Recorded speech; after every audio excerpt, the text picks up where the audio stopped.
Quel était le contexte de l'adoption et la portée de cette loi? Nous aurons un éclairage d'un ancien ministre et avocat de son État, Maître Jean Degli, également président de l'association Bâtir le Togo. Adoptée en 2011 et dite loi Bodiona, la loi fixant les conditions d'exercice et de liberté de réunion de manifestations pacifiques publiques a fait du chemin. 6 ans après, que dit des acquis et des défis? Nous écouterons les avis du représentant du ministère de l'administration territoriale. Confronté à une grave crise largement observée par la communauté internationale, le Togo s'abrite derrière cette même loi. Mais qu'est-ce qui existe au-delà de cette loi? La liberté de réunion de manifestation au Togo fuit par les mécanismes onusiens, exemple du Conseil des droits de l'homme ou encore le Comité des droits de l'homme sera une œuvre de Maître Sylvain Atou, médecin avocat à la Cour et défenseur des droits de l'homme.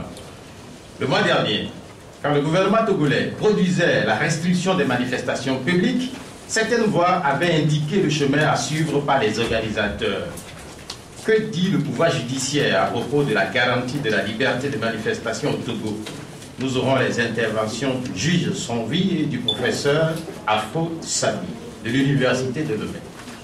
Et puis, hier, le Togo a bouclé la série de 3 jours de manifestation de la coalition de l'opposition. On retiendra le calme relatif qui a caractérisé les manifestations en dehors des tensions de Sokodé et de Bafilo. Le maintien de l'ordre durant les manifestations publiques est sans aucun doute un art. Quels sont les défis et les contraintes? Nous suivrons les témoignages du représentant du ministère de la Sécurité, Bamazi Issa Mana. Une fois encore, merci d'être présent à cette table ronde sur l'état de la mise en œuvre de la loi sur les manifestations publiques pacifiques au Togo. Sans plus tarder, je vais inviter Maître Jean Degli à prendre la parole en 10 minutes pour nous développer le thème suivant, contexte d'adoption et portée de la loi sur les manifestations au Togo. Maître, vous avez la parole.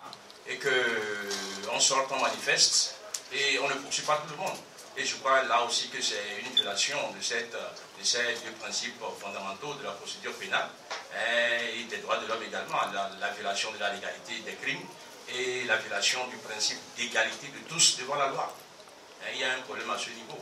Bon, pour compléter peut-être au niveau des autres juridictions, par rapport à ce que j'avais dit sur les collègues, je crois également que les collègues, je crois quelque chose.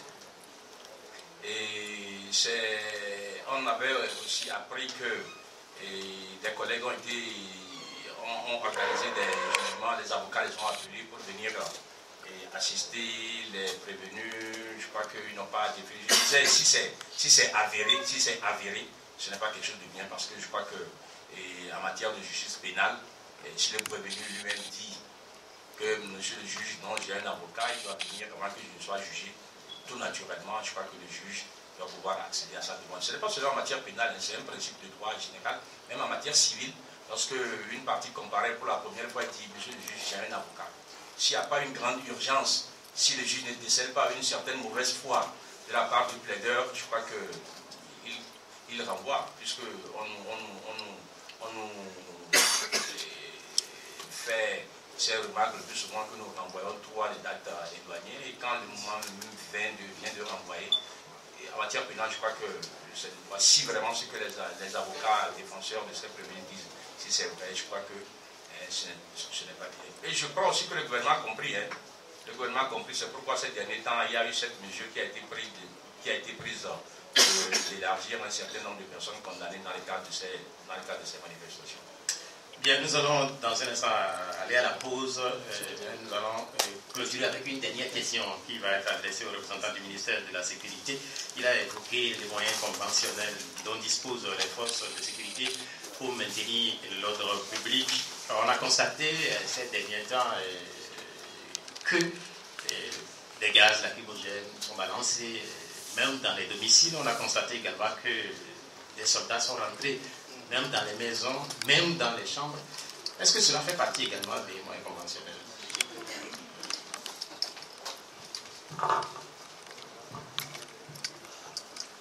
Merci, monsieur le modérateur. Je pense que sur cette question les autorités ont largement communiqué. C'est vrai, vous voyez, quand vous êtes sur la scène d'une manifestation, ça, c'est une question de personnes. Ce que moi je supporte, peut-être mon camarade d'à côté peut le supporter moins, ou pas du tout. Vous comprenez que quand les gens sont là en colonne pendant des heures et que les manifestants viennent provoquer, les journalistes sont là, ils ne vont pas dire que j'ai dit des conneries, on vient les provoquer. Comme je viens de le dire, c'est une question de personnes. Certains, et heureusement qu'ils sont très très minoritaires, peuvent s'emporter avec l'émotion, tout, et peut-être poser certains actes répréhensibles. Et je crois que des sanctions ont été prises à l'encontre des éléments qui se sont distingués de cette façon-là, en balançant les grenades dans les maisons. Non, je vous dis, vous voyez, les forces de l'ordre et de sécurité, nous avons une organisation très très très hiérarchisée et qui respecte certains principes. C'est vrai, peut-être qu'on ne communique pas trop souvent comme les autres groupes organisés, mais les sanctions sont prises dès que des faits comme ça sont avérés et que les auteurs identifiés, on peut effectivement les sanctionner.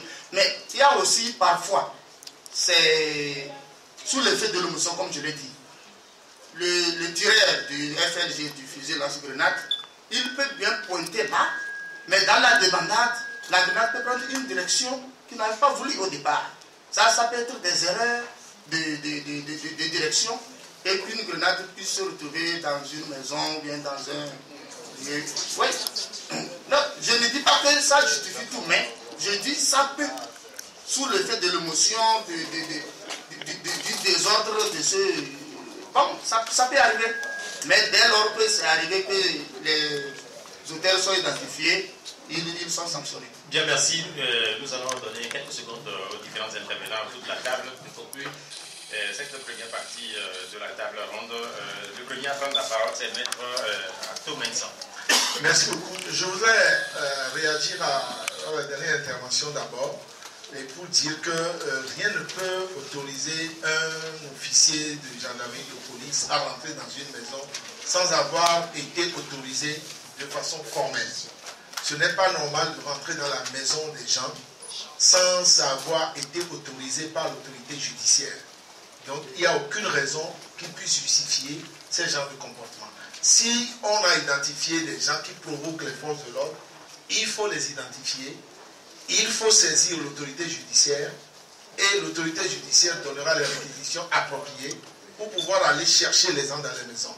Mais aller les chercher de soi-même, les taper, envoyer des gaz lacrymogènes, ça tombe sous le coup de la loi. Heureusement que vous nous dites qu'il y a des sanctions qui sont prises, mais nous devons sensibiliser nos frères d'armes à faire en sorte qu'il ne faille pas rentrer dans la maison. Heureusement, malheureusement, nous sommes dans un pays devenu trop christianisé par les pasteurs qui nous interdisent d'utiliser certaines pratiques d'antan.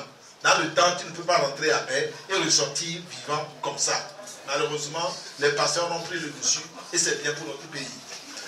Maintenant, pour ce qui me concerne, je pense que le débat que nous avons ce midi est un débat assez intéressant et d'actualité.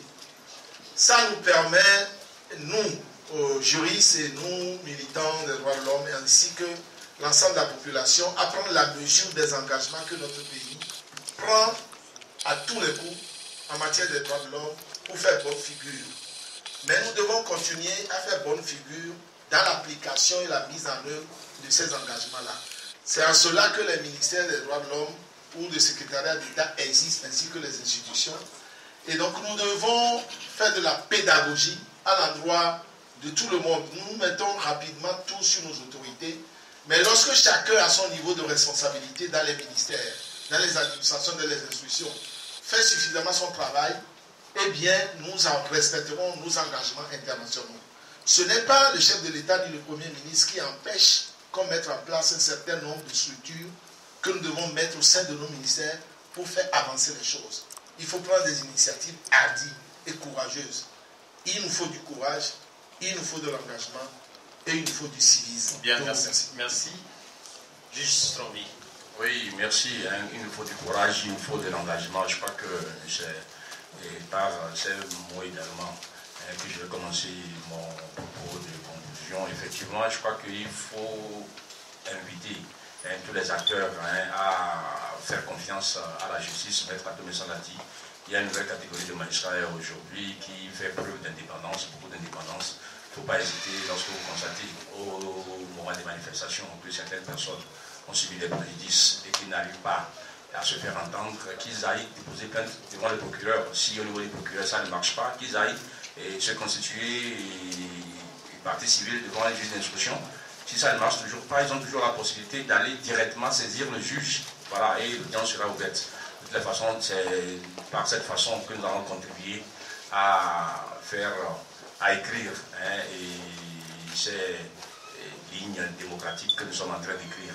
Je crois que le rendez-vous de ce matin y contribue énormément. Et tout ce que je peux vous souhaiter, c'est de ne pas hésiter de saisir la justice. Merci. Merci beaucoup, Maître Jean Degley. Merci, monsieur le médiateur.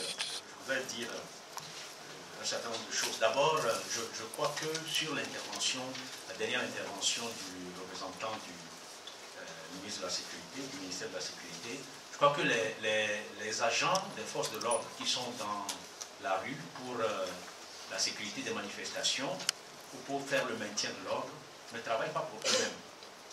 Donc, je crois que la formation qu'ils reçoivent leur permet normalement de pouvoir dominer leurs nerfs. Les gens sortent d'une maison, ils manifestent, ou du moins ils ont un comportement, et puis vous vous emportez. Ce que vous êtes en train de faire, ce n'est pas pour vous-même. Vous le faites pour le pays.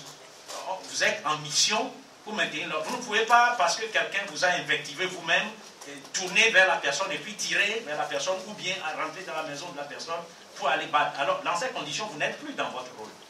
Le rôle pour lequel on vous a envoyé, vous n'êtes plus. Donc, je crois que s'il y a ces choses-là qui se répètent chez nous, tel qu'on l'a vu ces derniers temps, il faudrait que la formation insiste là-dessus, qu'on apprenne à nos forces de l'ordre à maîtriser les nerfs. Moi, j'ai vu des choses terribles dans les pays occidentaux où des gens sont venus taper sur les boucliers.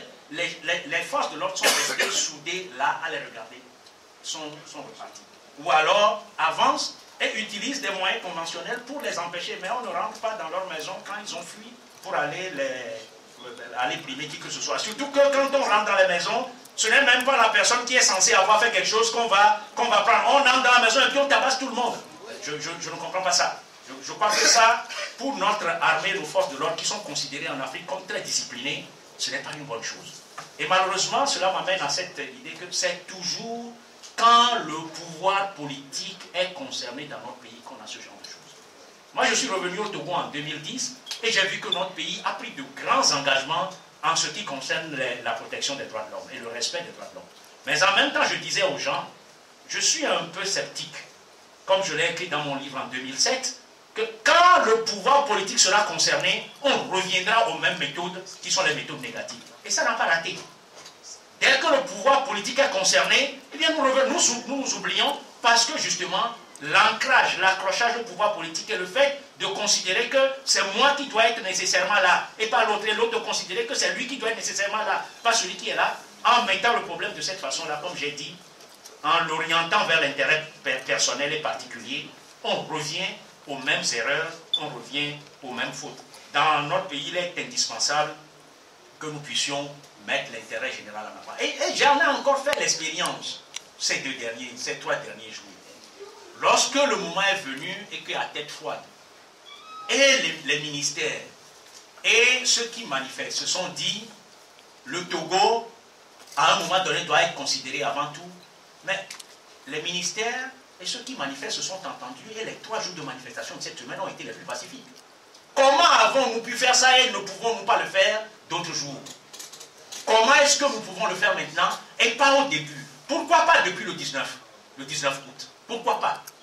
On aurait pu faire ça. On aurait pu commencer cette façon-là qu'aujourd'hui, ces manifestations, ça n'aurait dérangé personne.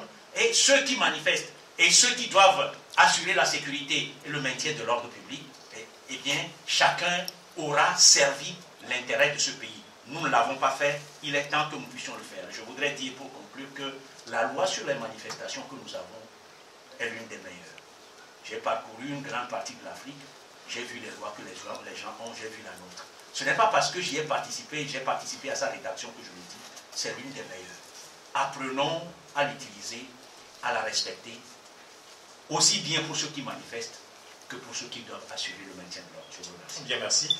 Le dernier à prendre la parole, c'est le représentant du ministère de la Sécurité, Bamazi et Somana. Merci, monsieur le modérateur. Je voudrais peut-être placer juste un mot avant de conclure en disant ceci. Tout à l'heure, je n'ai pas dit que les forces de l'ordre, en rentrant dans les maisons, c'était une bonne chose. Non. Pour parler de problème de formation, je pense que tout le monde, dans son compartiment, est formé. Mais vous ne doutez pas aussi du fait que dans toute la corporation, il y a ce que nous appelons le conseil de discipline. Si tout le monde devait être réglo comme une aiguille, pourquoi ces institutions-là ont instauré des conseils de discipline? C'est pour redresser les brebis galeuses, justement. Et c'est de ça que je parlais en disant, dès que des cas sont avérés et que les auteurs identifiés, ils sont sanctionnés.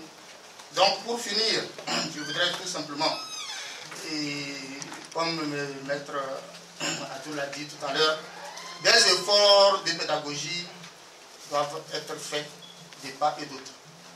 De notre côté, nous, les forces de l'ordre, de même que de la part des manifestants et de leurs leaders politiques.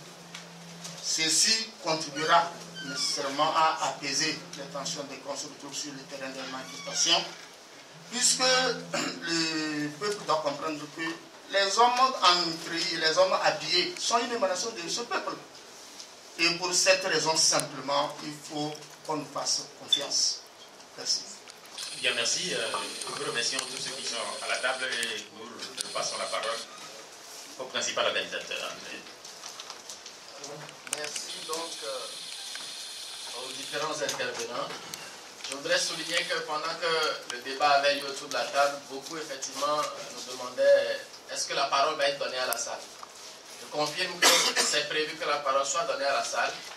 L'idée, comme on l'a dit dans l'introduction, c'est que nous fassions un débat préliminaire qui permette de baliser le terrain.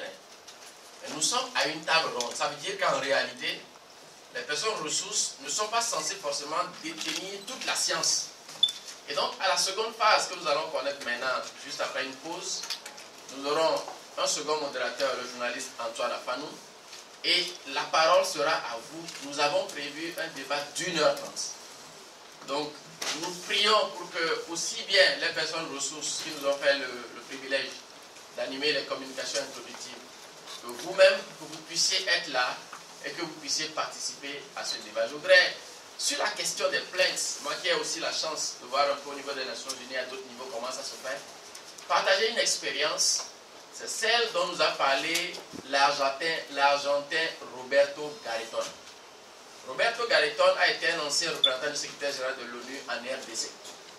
Il nous a dit que pendant la dictature au Chili, il y avait des violations de droits de l'homme en masse. Mais il savait que la justice n'avait pas justement en son sein des gens qui pouvaient instruire et faire avancer les procès. Mais chaque jour que Dieu faisait, il déposait des plaintes. Ils en déposaient et ils en déposaient encore. Et le jour où la roue de l'histoire a tourné, lorsqu'il fallait justement mettre en œuvre la chaîne des responsabilités, on a simplement eu recours aux plaintes et aux documents qui étaient disponibles.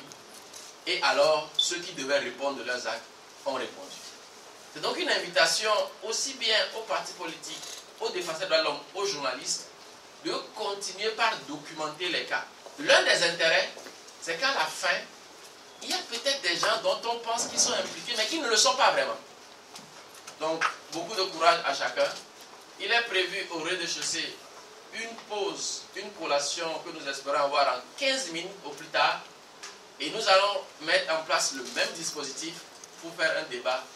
Deuxième élément, c'est que au-delà du travail que nous sommes en train de faire pour la professionnalisation du travail des défenseurs, nous avons entamé depuis 2 mois avec Afrobaromètre, que vous connaissez, c'est un institut de sondage, le CROP, une initiative de monitoring des médias publics. Vous savez que la Constitution et bien de texte oblige les médias publics à assurer un accès équitable à toutes les tendances, y compris à faire des débats contradictoires. Donc, nous avons informé la HAC et le ministère de la Communication que depuis 2 mois, nous avons des équipes qui sont en train de suivre au quotidien le journal télévisé sur la TVT, le journal télévisé sur Radio Lomé. Et nous sommes en train de comparer avec d'autres médias privés. Et nous allons publier dans 2 mois les résultats donc de cette enquête pour voir comment est-ce qu'on aura assuré l'accès équitable et l'accès diversifié. Un certain nombre d'entre vous vont être approchés, soit pour avoir des rendez-vous, pour que nous puissions vous poser des questions sur votre perception justement de l'accès aux médias au niveau de toutes les tendances. Donc, si vous êtes approché par nos collègues, n'hésitez pas à leur donner des rendez-vous. Et si vous êtes disponible aujourd'hui, juste après cette activité, donc après 13 h, cela vous prendra seulement 15 à 20 minutes pour que vous puissiez répondre à nos questions. Encore une fois, on m'a dit que la collation est en train de se refroidir. Chers amis, chers collègues, messieurs les grands frères, merci pour votre disponibilité. Merci spécialement, pas parce que, juste parce qu'on ne m'avait pas remercié avant, le juge Somvé, pour votre information, était aussi en voyage, mais depuis le voyage, l'extérieur où il était, il nous avait confirmé qu'il serait avec nous. Il est avec nous. Merci à chacun et à tout à l'heure.